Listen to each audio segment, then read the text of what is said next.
Правда ли, что частично Конституция по правам человека Евросоюза была списана с Да, были Польши? посланы как нейтральный народ японцы. Выбрали они не советский, наш Кавказ, а в Турции, это в 70-х годах, 80-х.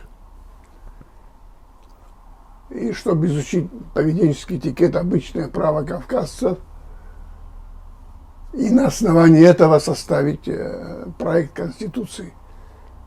Составили? Составили, да. Но я еще раз говорю, нам самим есть чему у себя учить.